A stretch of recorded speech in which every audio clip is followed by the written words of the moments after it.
In the verdant hills of Izumo, where the sun cast golden rays upon the lush landscape, there lived a fearsome creature that haunted the nightmares of the villagers.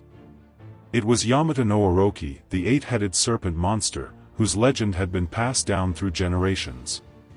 Yamata-no-Orochi possessed a colossal body that stretched across the land, its 8 heads towering over the tallest trees.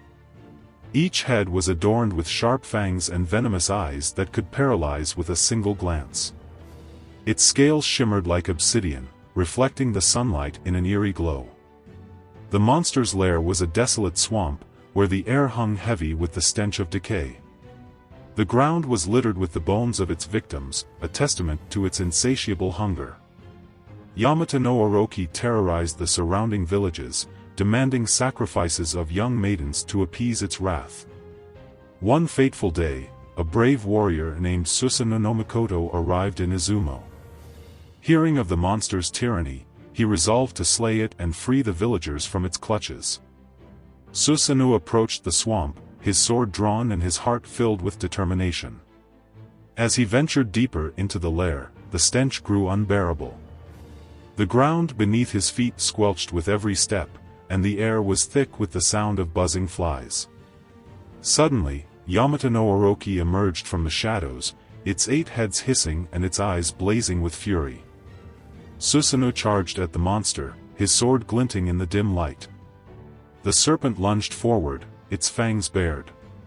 Susanoo dodged the attack and struck with all his might, but his sword seemed to bounce off the creature's scales. Undeterred, Susanoo devised a plan. He gathered 8 barrels of sake and placed them around the swamp. As Yamata-no-Orochi approached the barrels, its heads became intoxicated by the sweet nectar. One by one, the heads fell into a drunken stupor. Seizing his opportunity, Susanoo struck with his sword, severing each head from the monster's body. The swamp was stained crimson as the serpent's blood flowed freely. With the last head vanquished, Yamata-no-Orochi let out a deafening roar that shook the ground. As the monster's body collapsed, Susanoo discovered a precious sword hidden within its tail. It was the legendary Kusanagi no Tsurugi, a divine weapon that would later become one of the 3 imperial regalia of Japan. Susanoo returned to the villages as a hero, hailed as the savior who had slain the 8-headed serpent. The villagers rejoiced, their fear and despair replaced by a newfound sense of hope. The legend of Yamata-no-Orochi was passed down through generations, a tale of bravery and the triumph of good over evil. And so, the swamp where the monster once dwelled became a place of pilgrimage, where people came to pay homage to the warrior who had vanquished the fearsome creature. The 8 heads of Yamata-no-Orochi were enshrined in a nearby temple, a reminder of the darkness that had once threatened the land. But even in death, the legend of Yamata-no-Orochi lived on.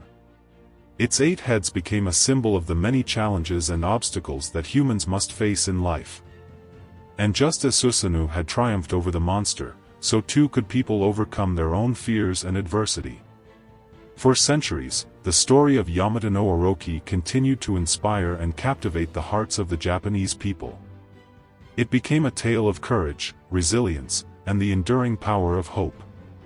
And as the sun continued to rise and set over the land of Izumo, the legend of the 8-headed serpent monster would forever be etched into the fabric of Japanese folklore.